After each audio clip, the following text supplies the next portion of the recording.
नमस्कार दोस्तों, स्वागत है आपका आपके अपनी YouTube channel current affairs by m k sir पर। आज हम इस वीडियो में 2 दिसंबर 2025 के 15 मोस्ट एमपी टॉपिक को डिटेल में कवर करेंगे, वो भी काफ़ी कम समय में। तो पूरा वीडियो बड़े ध्यान से देखना ताकि आप कोई भी वनडे, स्टेट या कोई भी कॉम्पिटिटिव एग्जाम दे रहे हो उसमें आपको निश्चित फ़ायदा होगा। जो लोग चैनल पर पहली बार आ रहे हैं उनसे रिक्वेस्ट है कि एटलीस्ट 10 दिन तक ये चैनल को फॉलो कीजिए, आपको पॉजिटिव फर्क जरूर दिखेगा। अगर अभी तक चैनल को सब्सक्राइब नहीं किया तो जल्दी से कर लीजिए। तो चलिए वीडियो स्टार्ट करते हैं। हर रोज की तरह कल के सारे क्वेश्चन का फटाफट से एक फ्लैश रिकैप कर लेते हैं। कल का पहला क्वेश्चन था, हाल ही में बंगाल की खाड़ी में सक्रिय हुए चक्रवात जिसका नाम है दितवा, ये नामकरण किस देश ने रखा है? तो दोस्तों ये जो बंगाल की खाड़ी में चक्रवात आया है दितवा, इसका नाम दिया है यमन ने। भारत ने हाल ही में भारतीय नौसेना के MH-60R Seahawk multi role helicopter के लिए किस देश के साथ समझौते पर हस्ताक्षर किए हैं? तो दोस्तों सीहॉक्स मल्टी रोल हेलीकॉप्टर के लिए भारत ने संयुक्त राज्य अमेरिका यानी कि USA के साथ हस्ताक्षर किए हैं। पुलिस महानिदेशकों और पुलिस महानिरीक्षकों की अखिल भारतीय सम्मेलन के 60वें संस्करण का आयोजन हाल ही में भारत के किस शहर में किया गया? तो दोस्तों ये हुआ था रायपुर। हाल ही में किसने भारतीय क्रिकेट टीम के आधिकारिक कलर पार्टनर के रूप में 3 साल की साझेदारी की है? तो दोस्तों भारतीय क्रिकेट टीम का कलर पार्टनर बन गया है एशियन पेंट्स। आंध्र प्रदेश सरकार ने हाल ही में 3 नए जिलों में निर्माण को मंजूरी दी है, वह कौन से है? तो दोस्तों ये जो 3 नए जिले बने हैं ये है पोलावरम, मार्कापुरम और मदनपल्ले। और इसके साथ अब आंध्र प्रदेश में ये 3 मिला के कुल 29 जिले बन गए हैं, पहले 26 थे। महिला प्रीमियर लीग नीलामी के इतिहास में कौन सी भारतीय खिलाड़ी दूसरे सबसे महंगी खिलाड़ी बन गई है? तो दोस्तों पहले नंबर पे थी स्मृति मंदाना जिनको 3.4 करोड़ में साइन किया गया था, और दूसरे नंबर पर बन गई दीप्ति शर्मा जिनको 3.2 करोड़ में साइन किया गया है। हाल ही में द स्पिरिट बिजनेस अवार्ड्स 2025 में रम ब्रांड ऑफ द ईयर का वैश्विक पुरस्कार जीतने वाला पहला भारतीय रम कौन सा बन गया है? तो दोस्तों ये पुरस्कार जीता है भारतीय ब्रांड केमिकारा ने।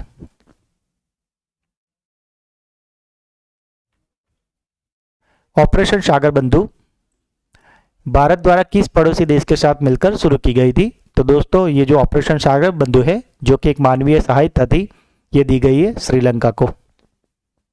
प्रधानमंत्री नरेंद्र मोदी जी ने हाल ही में भगवान राम की 77 फुट ऊंची कांस्य प्रतिमा का अनावरण किया है, वो कहाँ पे है? तो दोस्तों नरेंद्र मोदी जी ने भगवान राम की 77 फुट ऊंची कांस्य प्रतिमा, जो कि ऐसा माना जाता है कि विश्व की सबसे बड़ी कांस्य प्रतिमा है, तो इसका अनावरण किया है गोवा में। एशिया पावर इंडेक्स 2025 में एशिया प्रशांत क्षेत्र में व्यापक शक्ति के मामले में भारत ने कौन सा स्थान हासिल किया है? तो दोस्तों ये जो एशिया पावर इंडेक्स 2025 आया है इसमें पहले नंबर पे था अमेरिका, दूसरे पे है चीन और तीसरे पे आ गया है भारत। वैज्ञानिकों द्वारा हाल ही में लगभग 37,000 साल पुराने बांस के जीवाश्म के साक्ष्य भारत के किस राज्य में खोजे गए हैं? तो दोस्तों ये 37,000 साल पुराने बांस के जीवाश्म मिले हैं मणिपुर में। सामाजिक सुधार और शिक्षा के क्षेत्र में अपने महत्वपूर्ण योगदान के लिए जाने वाले महात्मा ज्योतिबा फुले, इनकी 135वीं पुण्यतिथि हाल ही में किस तारीख को मनाई गई थी? तो दोस्तों महात्मा ज्योतिबा फुले की 135वीं पुण्यतिथि मनाई गई थी 28 नवंबर को। अंतर्राष्ट्रीय खगोलीय संघ ने हाल ही में मंगल ग्रह पर स्थित एक प्राचीन क्रेटर का नाम किस पायोनियरिंग भारतीय भूविज्ञानी के सम्मान में कृष्णन रखा है? तो दोस्तों ये जो कृष्णन नाम रखा गया क्रेटर का, तो वो वैज्ञानिक है MS कृष्णन। NUDGE यानी कि नज पहल किस करदाताओं में स्वैच्छिक अनुपालन बढ़ाने के उद्देश्य से शुरू किया गया है? भारत की किस संस्था से संबंधित है? तो दोस्तों ये है केंद्रीय प्रत्यक्ष कर बोर्ड। और कल का आखिरी सवाल था, ग्रामीण बौद्ध धरोहर के संरक्षण पर आंतरिक सम्मेलन का आयोजन कौन कर रहा है? तो दोस्तों ये जो ग्रामीण बौद्ध धरोहर के संरक्षण पर अंतर्राष्ट्रीय सम्मेलन हुआ था, इसका आयोजन किया था IBC। तो दोस्तों ये थे कल के 15 मोस्ट एमपी टॉपिक जिसे हमने काफ़ी डिटेल में और अच्छे से कल के वीडियो में कवर किया था। अगर अभी तक आपने वो वीडियो नहीं देखा तो प्लीज़ जल्दी से उसे देख लीजिए, लिंक डिस्क्रिप्शन में दिया हुआ है। तो चलिए स्टार्ट करते हैं आज का सेशन। हाल ही में संपन्न हुए Syed Modi international 2025 badminton tournament में महिला डबल्स का खिताब किस भारतीय ने जीता है? तो दोस्तों ये जो सैयद मोदी इंटरनेशनल 2025 हुआ है, इसमें महिला डबल्स का खिताब जीता है त्रिशा जॉली और गायत्री गोपीचंद, यानी कि उपरोक्त दोनों ने। यही है त्रिशा जॉली और गायत्री गोपीचंद।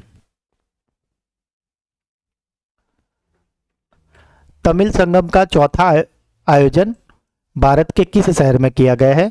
तो दोस्तों ये जो तमिल संगम हो रहा है, इसका जो चौथा आयोजन हुआ है, ये हुआ है वाराणसी, उत्तर प्रदेश में। एग्जाम पॉइंट ऑफ व्यू की अगर बात करें तो यह आयोजन 2 दिसंबर 2025 को शुरू हुआ है और 15 दिसंबर 2025 तक चलेगा। यह इसका चौथा संस्करण है और इसका आयोजन उत्तर प्रदेश के वाराणसी में किया गया है। इसका उद्देश्य है एक भारत श्रेष्ठ भारत की पहल के तहत काशी और तमिलनाडु के बीच सदियों पुराने सांस्कृतिक और सभ्यगत संबंधों को फिर से स्थापित करना और बढ़ावा देना। नवंबर 2025 में सिक्किम के पाल्जोर स्टेडियम में संपन्न हुए 41वें all India governor gold cup 2025 football tournament का खिताब किस टीम ने जीता है?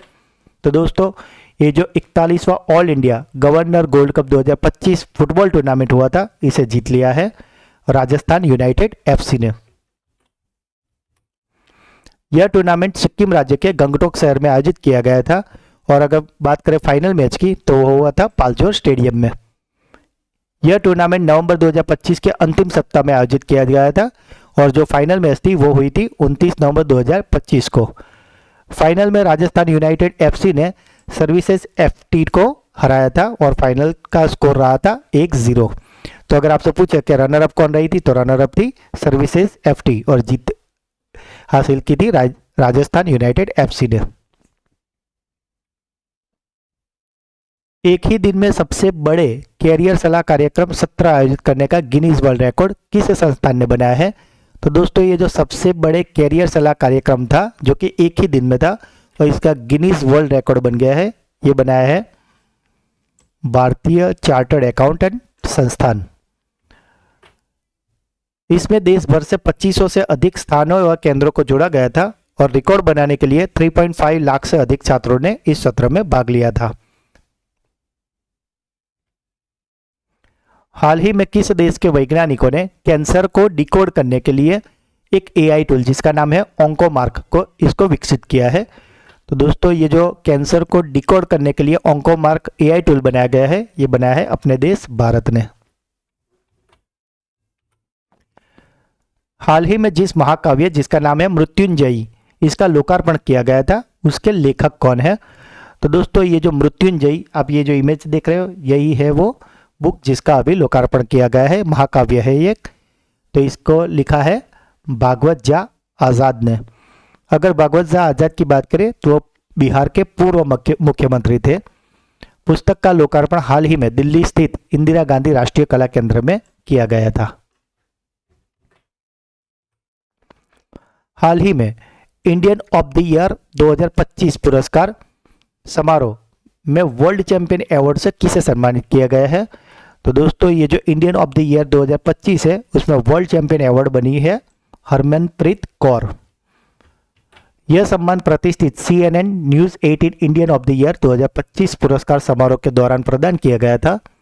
सामान्यतः व्यक्ति की अगर बात करें तो हरमनप्रीत कौर जो भारतीय महिला राष्ट्रीय क्रिकेट टीम की वर्तमान कप्तान है। हाल ही में भारतीय नौसेना को सौंपे गए तारागिरी जहाज का निर्माण किस श्रेणी का है? तो दोस्तों ये जो तारागिरी जहाज जो कि भारतीय सेना को दिया गया है, ये है नीलगिरी श्रेणी का जहाज। तारागिरी भारतीय नौसेना के प्रोजेक्ट 17A के तहत निर्मित नीलगिरी श्रेणी का चौथा जहाज है। डॉक्टर BR आम्बेडकर की आवक्स प्रतिमा का अनावरण यूनेस्को मुख्यालय के किस शहर में स्थित है? तो दोस्तों जो ये जो डॉक्टर BR आम्बेडकर जी की आवक्स प्रतिमा का अनावरण हुआ है वो हुआ है फ्रांस के पेरिस में। यह अनावरण पेरिस फ्रांस में 26 नवंबर 2025 को किया गया था। विशेष रूप से यह अनावरण यूनेस्को के मुख्यालय परिसर में हुआ है। भारत के विदेश मंत्री डॉक्टर S जयशंकर ने मुख्य रूप से इस प्रतिमा का अनावरण किया है। और इनका उद्देश्य था डॉक्टर अंबेडकर को श्रद्धांजलि देना और अंतर्राष्ट्रीय स्तर पर उनके विचारों को फैलाने के लिए किया गया था। इस मूर्ति पर एक तख्ती भी लगी है जिस पर अंबेडकर जी का नाम लिखा है और साथ ही लिखा है भारतीय संविधान के शिल्पकार, भारतीय संविधान के 70 वर्ष 1950 से लेके 2025। आप ये जो देख सकते हैं यही है वो तख्ती जिसके बारे में हमने अभी बात की है और यही है वो प्रतिमा जिसका अनावरण हुआ है पेरिस, फ्रांस में। हाल ही में गोवा में संपन्न हुए 56वें भारतीय अंतर्राष्ट्रीय फिल्म महोत्सव में किस फिल्म ने सर्वश्रेष्ठ फीचर फिल्म के लिए गोल्डन पीकॉक पुरस्कार जीता है? तो दोस्तों ये क्वेश्चन को आप डबल स्टार मार्क कर लीजिए, ये एग्जाम में जरूर आएगा। तो ये जो गोल्डन पीकॉक अवार्ड है ये मिला है स्किन ऑफ यूथ को। यह फिल्म फेस्टिवल का आयोजन 20 से 28 नवंबर 2025 तक गोवा में किया गया था और ये जो फिल्म है स्किन ऑफ यूथ ये बेसिकली एक वियतनामी फिल्म है जिसको ये सर्वश्रेष्ठ फीचर फिल्म के गोल्डन पीकॉक पुरस्कार दिया गया है। 44वें भारतीय अंतर्राष्ट्रीय व्यापार मेले 2025 में फोकस राज्यों की श्रेणी में उत्कृष्ट प्रदर्शन के लिए किस राज्य को गोल्ड मेडल से सम्मानित किया गया है? तो दोस्तों ये जो 44वां भारतीय अंतर्राष्ट्रीय व्यापार मेला 2025 था जो कि दिल्ली के भारत मंडपम में हो रहा है, उसमें उत्कृष्ट प्रदर्शन के लिए गोल्ड मेडल मिला है झारखंड को। सीमा सुरक्षा बल यानी कि बीएसएफ का 61वां स्थापना दिन हाल ही में कब मनाया गया था? तो दोस्तों ये जो सीमा सुरक्षा बल यानी कि बॉर्डर सिक्योरिटी फोर्स है इसका 61वां स्थापना दिन हाल ही में मनाया गया है 1 दिसंबर को।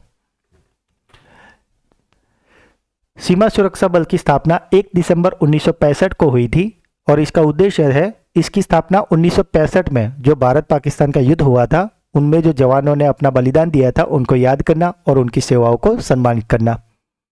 साथ ही अगर बात करें दोस्तों तो 1 दिसंबर को वर्ल्ड एड्स डे भी सेलिब्रेट किया गया है। हाल ही में आयोजित द्विपक्षीय समुद्री अभ्यास जिसका नाम है ओसिनडेक्स 2025 में भारतीय नौसेना के किस जहाज ने भाग लिया है? तो दोस्तों ये जो भारतीय सेना का समुद्री अभ्यास हुआ है इसमें भाग लिया है आईएनएस सह्याद्री ने। हाल ही में किस देश में राष्ट्रीय सुरक्षा आपातकाल लगाया गया है? तो दोस्तों ये जो राष्ट्रीय सुरक्षा आपातकाल लगा है वो लगा है नाइजीरिया में। AFC अंडर 17 एशियाई कप 2026 क्वालिफायर के अंतिम मैच में भारत ने किस देश को हराया है? तो दोस्तों ये जो AFC अंडर 17 एशियाई कप 2026 हुआ था उसने क्वालिफायर राउंड में भारत ने हराया है ईरान को। तो दोस्तों ये थे आज के 15 मोस्ट एमपी टॉपिक्स जिसे हमने काफ़ी डिटेल में और अच्छे से कवर किया है। अब बारी है आपकी ब्रेन बूस्टर क्विज की जिसके आंसर आपको कमेंट करने हैं। आज का पहला सवाल, हाल ही में संपन्न हुए Syed Modi international 2025 badminton tournament में महिला डबल्स का खिताब किस भारतीय जोड़ी ने जीता है? डॉक्टर BR आम्बेडकर की आवक्स प्रतिमा का अनावरण यूनेस्को मुख्यालय के किस शहर में स्थित है? और आज का आखिरी सवाल, 56वें भारतीय अंतर्राष्ट्रीय फिल्म महोत्सव में किस फिल्म ने सर्वश्रेष्ठ फीचर फिल्म के लिए गोल्डन पीकॉक पुरस्कार जीता है? तो तीनों क्वेश्चन के आंसर दोस्तों आपको कमेंट करने हैं ताकि आप कोई भी वनडे, स्टेट या कोई भी कॉम्पिटिटिव एग्जाम दे रहे हो उसमें रहे सबसे आगे, क्योंकि एग्जाम सक्सेस स्टार्ट्स हियर। तो दोस्तों अगर वीडियो आपको अच्छा लगा है तो इसे लाइक करें, जो भी क्वेश्चन पूछे गए या अगर आपका कोई डाउट है तो इसे आप कमेंट करें। दोस्तों को ज़्यादा से ज़्यादा वीडियो को ज़्यादा से ज़्यादा अपने व्हाट्सएप, टेलीग्राम पे शेयर करें और अगर अभी तक चैनल को सब्सक्राइब नहीं किया तो प्लीज़ जल्दी से कर लीजिए। तो मिलते हैं अगले वीडियो में, तब तक के लिए पढ़ते रहिए, आगे बढ़ते रहिए। जय हिंद।